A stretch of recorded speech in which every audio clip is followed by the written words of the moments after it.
Hello, my name is Graeme Bigg and I'm a children and young people's worker for St Aidan's church in Lower Kersal in Salford in the Diocese of Manchester. And I'm bringing you Station 3, Jesus meets his mother Mary. Now the passage associated with this station isn't something from near Jesus' death, but actually from something near Jesus' birth. Mary and Joseph take Jesus to the temple to dedicate him just after his birth. And there they meet a gentleman called Simeon. And Simeon says to Mary, "This child is destined for the falling and the rising of many in Israel, and to be a sign that will be opposed, so that the inner thoughts of many will be revealed. And a sword will pierce your own soul too." And his mother treasured all these things in her heart. Now, I got married just over a year ago. My wife and I, we've just celebrated our paper wedding anniversary. And at our wedding, we made commitments, we made vows to stand by one another, for better, for worse, for richer, for poorer, in sickness and in health. And we've had a great first year of marriage. And we've been accompanying each other through some great times, but also some pretty rubbish times too. And I was thinking about that in relation to this passage, or this story about Mary meeting Jesus as Jesus makes his way to the cross. But of course, Mary, who'd been with Jesus, accompanying Jesus, right from, well, before his birth.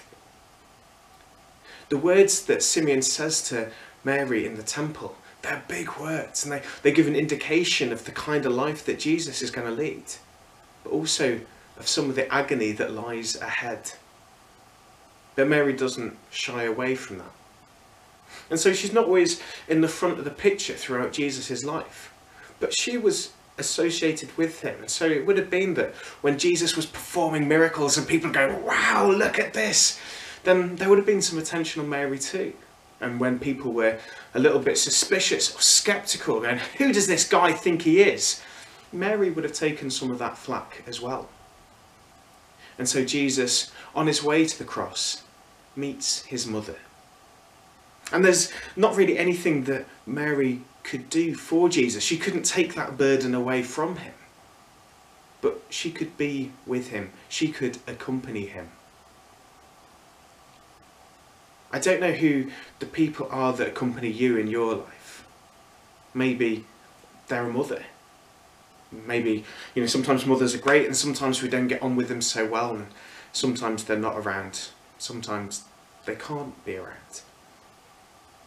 But nearly always there's somebody in our life who's accompanied us in those great times and those hard times, who's walked that walk with us. And so my challenge for you today is to think about, who is it that I have accompanied, and who is it that's accompanied me? And sometimes they're the same people, and sometimes there's a little bit of a difference there. And so today, why not get in touch with somebody you've accompanied? Especially in these higgledy-piggledy times, get in touch and say, "Hey, how are you doing?" Or someone who's been accompanying you, who's been there for you, why not get in touch and say, "Thank you." It's not always that people can solve stuff, but people walking alongside us makes a big difference. Mary accompanied her son all the way to the end. So today, let's think about who accompanies us. Who can we accompany? Check in, say thank you, and remember that God walks with us every step of the way. Let's close with that prayer. We adore you, O Christ, and we praise you, because by your holy cross you have redeemed the world.